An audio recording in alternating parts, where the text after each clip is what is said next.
ಹೀಗೆ ಮುಖ್ಯಮಂತ್ರಿಗಳು ಉಪಮುಖ್ಯಮಂತ್ರಿಗಳು ಸಚಿವರುಗಳು ಎಲ್ಲರೂ ಕೂಡ ಒಂದೇದು ವೀರರಾಣಿ ಕಿತ್ತೂರು ಚೆನ್ನಮ್ಮನವರ ಮೂರ್ತಿ ಅನಾವರಣ ಹಾಗೂ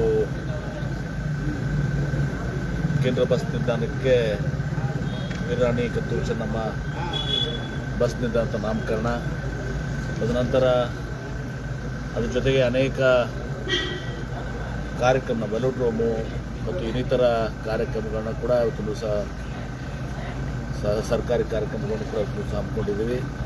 ಅವೆಲ್ಲವನ್ನು ಕೂಡ ಅಲ್ಲಿ ಉದ್ಘಾಟನೆ ಮಾಡಿ ಬಂದು ಮೂರ್ತಿಯನ್ನು ಅಳವಡಿಸಿ ವೆಲೋಡ್ರೋಮ್ಗೆ ಹೋಗಿ ಬಂದು ಮುಂದೆ ದರ್ಬಾರ್ ಹೈಸ್ಕೂಲ್ನಲ್ಲಿ ಒಂದು ಬೃಹತ್ ಸಭೆಯನ್ನು ಇವತ್ತು ಮುಖ್ಯಮಂತ್ರಿಗಳು, ಉಪಮುಖ್ಯಮಂತ್ರಿಗಳು, ಸಚಿವರು, ಎಲ್ಲರೂ ಶಾಸಕರು ಎಲ್ಲರೂ ಕೂಡಿ ವೀರರಾಣಿ ಕಿತ್ತೂರು ಚೆನ್ನಮ್ಮನವರ ಅಭಿಮಾನಿಗಳು ಕೂಡ ಎಲ್ಲರೂ ಕೂಡ ಭಾಗವಹಿಸ್ತಾರೆ. ಎಲ್ಲರೂ ಕೂಡ ಒಂದು ಕಾರ್ಯಕ್ರಮವನ್ನು ಒಂದು ವಿಜೃಂಭಣೆಯಿಂದ ಮಾಡ್ತಾ ಇದ್ದೀವಿ.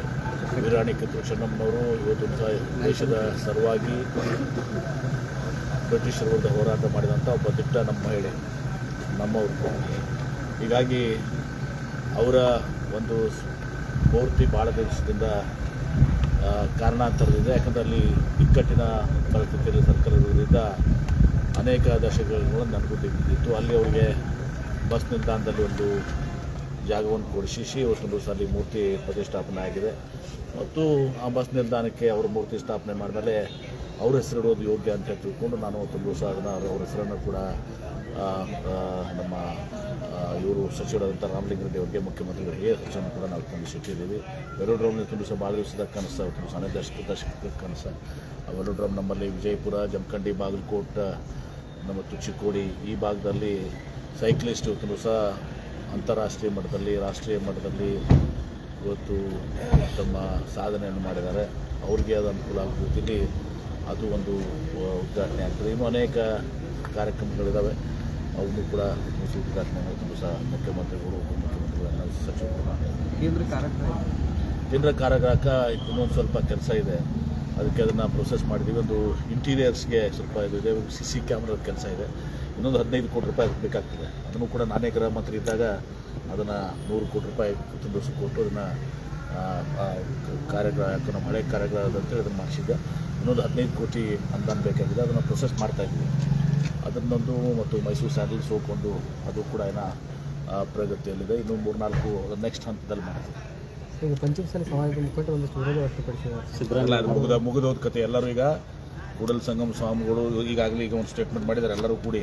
ಅದರಲ್ಲಿ ಯಾವುದೂ ಕೂಡ ಅದಕ್ಕೆ ಹೋರಾಟಕ್ಕೆ ಇದಕ್ಕೆ ಸಂಬಂಧ ಇಲ್ಲ. ಇವತ್ತು ಅವರ 2A ಹೋರಾಟ, ಇವತ್ತು ರಾಣಿ ಚೆನ್ನಮ್ಮನವರು ದೇಶದ ಆಸ್ತಿ. ಅದು ಯಾವುದೇ ಒಬ್ಬ ಸಮಾಜದಲ್ಲಿ ಹುಟ್ಟಿರ್ಬೋದು, ಹೆಮ್ಮೆ ಇರಬೇಕು ಆ ಸಮಾಜಕ್ಕೆ, ನಮ್ಮ ಸಮಾಜದಲ್ಲಿ ಹುಟ್ಟಿರೋಂಥ ಹೆಮ್ಮೆ ಇದೆ ಇವತ್ತು ದಿವಸ ಅವ್ರಿಗೆ. ಆದರೆ ಈ ವಿಚಾರದಲ್ಲಿ ಇವತ್ತು ದಿವಸ ಅದ್ಯಾವುದೂ ಕೂಡ ಇಲ್ಲಿ ಪ್ರಶ್ನೆ ಬರೋದಿಲ್ಲ. ಯಾಕಂದರೆ ವೀರರಾಣಿ ಕಿತ್ತೂರು ಚೆನ್ನಮ್ಮನವರು ದೇಶದ ಆಸ್ತಿ, ದೇಶದ ಸ್ವತಂತ್ರ ಸಲ ಹೋರಾಟ ಮಾಡಿದಂಥ, ನಮ್ಮ ಕನ್ನಡ ನೆಲದಲ್ಲಿ ಜನಿಸಿದಂಥ ಇವತ್ತು ಒಬ್ಬ ಶ್ರೇಷ್ಠ ಹೋರಾಟಗಾರ್ತಿ, ಶ್ರೇಷ್ಠ ಮಹಿಳೆ. ಹೀಗಾಗಿ ಅದು ಯಾವುದೂ ಕೂಡ ಗೊಂದಲ ಇಲ್ಲ. ಚೆನ್ನಮ್ಮನವರು ಜಂಬಿಗೆಯಲ್ಲಿ ಹುಟ್ಟಿದ್ದು ಅವ್ರ ತಾಯಿ. ಹೌದೌದು, ಅವರು ಕೂಡ ಎಲ್ಲನೂ ಕೂಡ ಇದು ಮಾಡ್ತಾ ಇದ್ದಾರೆ, ಅವ್ರು ಭಾಗವಹಿಸ್ತಾ ಇದ್ದಾರೆ. ಅವತ್ತು ನಾವು ದೇಶಮುಖ್ ಫ್ಯಾಮಿಲಿನೂ ಕೂಡ ಇವತ್ತು ಎಲ್ಲ ಮಾಡಿದ್ರೆ ಎಲ್ಲರೂ ಕೂಡಿ ಮಾಡ್ತಾ ಇರ್ತಾರೆ. ಇದರಲ್ಲೇನು ಯಾವುದೇ ಗೊಂದಲಗಳು ಇಲ್ಲ. ಸಿದ್ದರಾಮಯ್ಯ ಅವರು ಲಾಂಗೆಸ್ಟ್ ಟೆನ್ಯೂರ್ ಪಾಸ್ ಮಾಡಿದ್ದಾರೆ ದೇವರಾಜ್ ಅರಸು, ಅದ್ರ ಬಗ್ಗೆ ಅದೀಗ ಇವತ್ತು ಅದನ್ನು ಸನ್ಮಾನ ಮಾಡಿದ್ದಾರೆ. ಇವತ್ತು ದಿವಸ ದೇವರಾಜ್ ಅರಸು ಅವರು ಒಬ್ಬ ಹಿಂದುಳಿದ ನಾಯಕರು, ಶ್ರೇಷ್ಠ ನಾಯಕರು. ದೇವರಾಜ್ ಅರಸು ಅವರು ಈ ನಾಡಿಗೆ ಸೇವೆಯನ್ನು ಮಾಡಿದಂಥವರು, ನಮ್ಮೆಲ್ಲರ ಹೆಮ್ಮೆಯ ನಾಯಕರು. ಹೊತ್ತು ಅದೇ ರೀತಿ ಸಿದ್ದರಾಮಯ್ಯವರು ಇವತ್ತು ಅವ್ರಿಗೆ ಸರಿಸಮಾನವಾಗಿ ಇವತ್ತು ದಿವಸ ಅದಕ್ಕೆ ನಾಳೆ ಅದನ್ನು ಅವರು ಕೂಡ ಮೀರಿಸ್ತಾರೆ. ಅವ್ರದ್ದು ಒಂದು ವ್ಯಕ್ತಿತ್ವ, ಇವ್ರದ್ದು ಒಂದು ವ್ಯಕ್ತಿತ್ವ, ವಿಭಿನ್ನವಾದಂಥ ವ್ಯಕ್ತಿತ್ವ. ಸಿದ್ದರಾಮಯ್ಯನವರು ಕೂಡ ಒಂದು ಸೈದ್ಧಾಂತಿಕ ಹೋರಾಟವನ್ನು ಮಾಡ್ಕೊಂಡ್ಬಂದಂಥವ್ರು.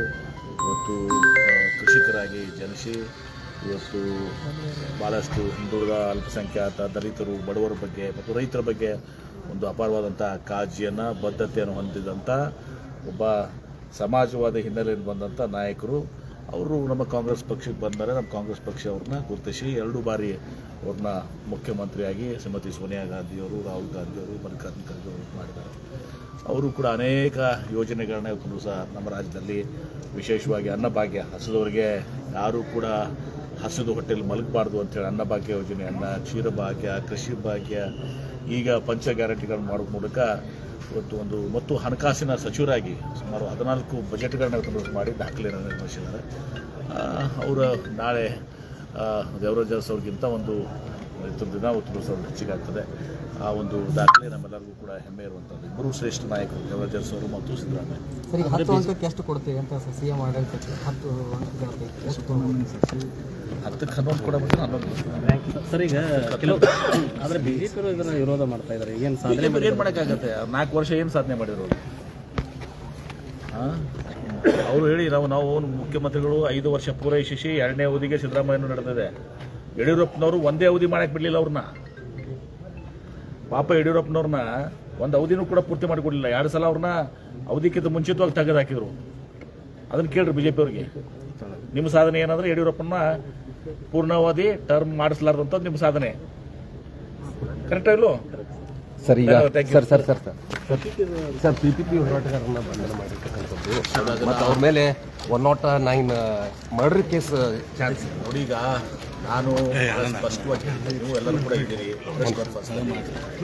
ನಾನು ಸ್ಪಷ್ಟವಾಗಿಯೂ ಕೂಡ ಮುಖ್ಯಮಂತ್ರಿಗಳನ್ನ ಭೇಟಿ ಮಾಡಿಸಿ ಹೇಳಿದ್ದೆ. ಅವತ್ತು ನಾನು ಅದನ್ನು ಕೂಡ ಹೇಳಿದ್ದೆ. ಸ್ವಲ್ಪ ಮನೆಯಲ್ಲಿ ಕುಟುಂಬಿಸಿದಾಗ ಸ್ವಲ್ಪ ಮಾರ್ಕೆಟ್ ಇದು ಮಾಡ್ಕೋಬೇಕು. ಆವಾಗ ನಮಗೆ PPP ಮೆಡಿಕಲ್ ಕಾಲೇಜ್ ಬೇಡ, ಸರ್ಕಾರಿ ಆಗಬೇಕು. ಆಯಿತು, CM ಅವರು ಆಯಿತು, ಹಾಗೆ ಮಾಡೋಣ, ಸ್ವಲ್ಪ ತಡ ಆಗ್ತದಂತೆ ಮುಖ್ಯಮಂತ್ರಿಗಳು ಹೇಳಿದರು. ಅದಾದ್ಮೇಲೆ ಇವ್ರು ಅರ್ಥ ಮಾಡ್ಕೋಬೇಕಾಗಿತ್ತು. ಅದಾದಮೇಲೆ ನಾನು ಪತ್ರಿಕಾಗೋಷ್ಠಿ ಮಾಡಿ ಹೇಳಿದ್ದೀನಿ. ನಾನು ಪತ್ರಿಕಾಗೋಷ್ಠಿ ಮಾಡಿ ಸ್ಪಷ್ಟವಾಗಿ ಹೇಳಿದ್ದೀನಿ. ಏನೂ ಇದು ಬಿಡಲಾದೆ ಒಂದೊಂದು ಶಬ್ದವನ್ನು ಕೂಡ ನಾವು ಅವ್ರಿಗೆ ಇದು ಮಾಡೋ ಅಂತ ಹೇಳಿದ್ದೀನಿ. ಮತ್ತು ಹೀಗಾಗಿ ಮತ್ತೆ ಯಾಕೆ ಇವ್ರು ಮುಂದುವರಿಸಿದಂಥದ್ದು? ಮತ್ತೊಂದು ಭೇಟಿ ಮಾಡ್ತೀನಿ ಅಂತ ಕೂಡ ಹೇಳಿದ್ದೀನಿ. 9ನೇ ತಾರೀಕಿಗೆ ಬರ್ತಾ ಇದ್ದಾರೆ ಬೆಟ್ರೋಲ್, ಇವು ಕೂಡ ಭೇಟಿ ಮಾಡ್ತೀನಿ ಅವ್ರಿಗೆ. ನಾವು ಎಲ್ಲ ನನ್ನಲ್ಲಿ ಸ್ಪಷ್ಟತೆ ಇದೆ.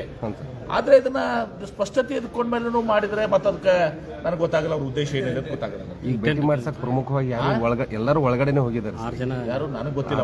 ಕಾನೂನುವಾಗಿ ನೀವು ಪೊಲೀಸರಿಗೆ ಕಪಾಳ ಹೊಡೆದು ನಡೀತದ? ಅಲ್ಲ, ಪೊಲೀಸರು ಹತ್ತಿಕ್ಕುವಂತ ಪ್ರಯತ್ನ ನನಗೆ ಗೊತ್ತಿಲ್ಲ. ಆದ್ರೆ ಇಷ್ಟೇ, ನೀವು ಕೂಡ ಇದ್ದೀರಿ ಮಾಧ್ಯಮದವರು. ನಿಮ್ಗೆ ಯಾರ ಕಪಾಳಿಗೆ ಹೊಡೆದು ನಡೀತದ? ಸಮವಸ್ತ್ರ ಬಗ್ಗೆ ಇದ್ದವ್ರನ್ನ ಯಾರು ಬಿಟ್ಟು ಮಾಡ್ತದ? ಸ್ವಾಮೀಜಿನೇ ಇರಲಿ, ಯಾರೇ ಇರಲಿ, MB ಪಾಟೀಲ್ ನಾನು ಕಪಾಳಿಗೆ ಹೊಡೆದು ನಡೀತದ? ಯಾರು ಪೊಲೀಸ್ ಆಸ್ಪತ್ರೆ ಹೊಡೆದು ನಡೀತದ? ಅದೇನಾಗಿದೆ ನನಗೆ ಗೊತ್ತಿಲ್ಲ. ಅದು ಆಮೇಲೆ ಅದು ಆ ವಿಚಾರದಲ್ಲಿ ಇವತ್ತು ಸಹ ಜಿಲ್ಲಾ ಅದು ಆಡಳಿತ ವಿಶೇಷ ಪೊಲೀಸ್ ವರಿಷ್ಠಾಧಿಕಾರಿ ಸರ್ ಅವ್ರ ಮೇಲೆ ಕ್ರಮ ತೆಗೆದುಕೊಳ್ಳಿ ಪ್ರಶ್ನೆ ಅದು ಅಲ್ಲ ಸರ್. ಚರ್ಚೆ ಟೆಂಟ್ ಅನ್ನ ಕಿಚ್ಚಿದ್ದಾರೆ ಸರ್. ಹೋರಾಟಗಾರರು ಟೆಂಟ್ ಅನ್ನು ಹೋರಾಟಗಾರರು ಹೇಳ್ತಿರಲ್ಲಪ್ಪ. ಇಷ್ಟೆಲ್ಲ ನಾನು ಹೇಳಿದ್ಮೇಲೆ ಮತ್ತೆ ಅದ್ರೂ ಹೇಳಿದ್ದೀನಿ. ಮತ್ತೆ ಮುಖ್ಯಮಂತ್ರಿಗಳು ಕನಕಪುರ ಮೆಡಿಕಲ್ ಕಾಲೇಜ್ ಬಂದಾಗ ಇದು ಬಂದಾಗ ನಾವು ಮುಖ್ಯಮಂತ್ರಿಗಳು ನೆನಪು ಮಾಡಿಕೊಟ್ಟಿದ್ದೀನಿ ಅಂತ ಕೂಡ ಹೇಳಿದ್ದೀನಿ. ಇಷ್ಟೆಲ್ಲ ಹೋರಾಟದ ಉದ್ದೇಶ ಏನು? ಅಲ್ಲ, ಹೋರಾಟ ಉದ್ದೇಶ ಏನು ಹೇಳಿ ನನಗೆ. ಅದಕ್ಕೆ ಮುಖ್ಯಮಂತ್ರಿಗಳ ಘೋಷಣೆ ಮಾಡಿಸ್ತೀನಿ ಅಂತ ನೀವು ಹೇಳಿದ್ರಿ. ಯಾರು ಮುಖ್ಯ ಹಾಗೆ ಇವತ್ತು ನಾನು ಬಹಳ ಸ್ಪಷ್ಟವಾಗಿ ಹೇಳಿದ್ದೀನಿ. ರೈಟಿಂಗ್ನಾಗ ಕೊಡ್ರಿ ಕ್ಯಾಬಿನೆಟ್ ಡಿಸಿಷನ್ ಇದು ಮಾಡ್ಲಿಕ್ಕೆ ಯಾವ ಸರ್ಕಾರಗಳು, ನಮ್ಮ ಸರ್ಕಾರ ಬಿಡಿ ಬೇರೆ ಸರ್ಕಾರ ಇದ್ರೂ ಕೂಡ ಮಾಡೋಕ್ಕಾಗೋದಿಲ್ಲ. ದಿವಸ 1,000 ಸ್ಟ್ರೈಕ್ ಆಗ್ತಾವೆ ರಾಜ್ಯದಲ್ಲಿ. ಎಲ್ಲರಿಗೂ ನೀವು ಬರೆದು ಕೊಡ್ತೀರಾ? ಲಿಖಿತವಾಗಿ ಕೊಡ್ತೀರಾ? They are misguided people. ಆದ್ರೆ ಈಗೂ ಕೂಡ ಹೇಳ್ತೀನಿ, ನನಗೆ ಅವ್ರ ಬಗ್ಗೆ, ನಾನು ಹೋರಾಟಗಾರ ಬಗ್ಗೆ ನಾನು ಗೌರವ ಹೊಂದಿದ್ದೀನಿ. ಈಗೂ ಕೂಡ ಹೇಳ್ತೀನಿ, ಮುಖ್ಯಮಂತ್ರಿಗಳು ಬರ್ತಾರೆ 9 ತಾರೀಕಿಗೆ. ಮುಖ್ಯಮಂತ್ರಿಗಳು ಬಂದಾಗ ಒಂದು 12 ಮುಖಂಡರು ಯಾರಿದಾರ ಅವ್ರನ್ನ ಭೇಟಿ ಮಾಡಿಸಿ ಮುಖ್ಯಮಂತ್ರಿಗಳು ನಮ್ಗೆ ಹೇಳಿಸ್ತೀವಿ. ಆದರೆ ನೀವು ರೈಟಿಂಗ್ನಾಗ ಕೊಡ್ರಿ, ಕ್ಯಾಬಿನೆಟ್ ಡಿಸಿಷನ್ ಮಾಡಿರಿ, ಈಗಲೂ ಆಗೋದಿಲ್ಲ, ಮುಂದೂ ಆಗೋದಿಲ್ಲ. ಮಾಡಿಸುವಂಥದ್ದು ಹೇಳಿದ ಮೇಲೆ ವಿಶ್ವಾಸ ಇರ್ಬೇಕು, ನಂಬಿಕೆ ಇರಬೇಕಾಗ್ತಲ್ಲ. ಮುಖ್ಯಮಂತ್ರಿಯಿಂದ ಘೋಷಣೆ ಆಗ್ತದೆ ಅಂತ ವಿಶ್ವಾಸ. ಮುಖ್ಯಮಂತ್ರಿಗಳು ಹೇಳ್ತಾರೆ, ಇಲ್ಲಪ್ಪ ನಾವು PPP ಮಾಡಲ್ಲ, ಸರ್ಕಾರಿ ಮಾಡ್ತೀವಿ, ಹಣಕಾಸಿನ ಲಭ್ಯತೆ ನೋಡ್ಕೊಂಡು ನಾವು ಮಾಡ್ತೀವಿ ಅಂತ ಆಯ್ತಲ್ಲ. ಅವ್ರ ಮೇಲೆ ಪ್ರಕರಣ ದಾಖಲಾಗಿದೆ ಸರ್. ಅದನ್ನು ಹಿಂಪಡೆಯುವಂತ ನಾನು ಕೋರ್ಟ್ ಇದರಿಂದ ನನ್ನ SP ಜೊತೆ ಮಾತನಾಡ್ತೇನೆ. ಇವತ್ತು ನನಗೆ ಪ್ರೊಸೆಸ್ ಇರ್ತದೆ, ಮೋಸ್ಟ್ಲಿ ಕಾನೂನಾತ್ಮಕ ಪ್ರೊಸೆಸ್ ಇರ್ತದೆ. ಆ ಪ್ರೊಸೆಸ್ನಲ್ಲಿ ಇವತ್ತು ಸಹ ಅವ್ರಿಗೂ ಕೂಡ ಏನು ಸಹಾಯ ಮಾಡೋಣ. ಅದು ಅವರು ಕೂಡ ಯಾರು ಕಪಾಳ ಹೊಡೆದಿದಾರಲ್ಲ ಅವರು ಕೂಡ ಕ್ಷಮೆ ಕೇಳಬೇಕಾಗ್ತದೆ ಅವರ ಅಧಿಕಾರಿಗೆ. ಈಗ ಸಮವಸ್ತ್ರದ ಮೇಲೆ ಕೈ ಮಾಡೋದು ಭಾಳ ದೊಡ್ಡ ಅಪರಾಧ. ಕೂಡ MB ಪಾಟೀಲ್ ಮಾಡಿದ್ರು ಕೂಡ ತಪ್ಪೇ, ನಾನು ಮಾಡಿದ್ರು ತಪ್ಪೇ ಅದು.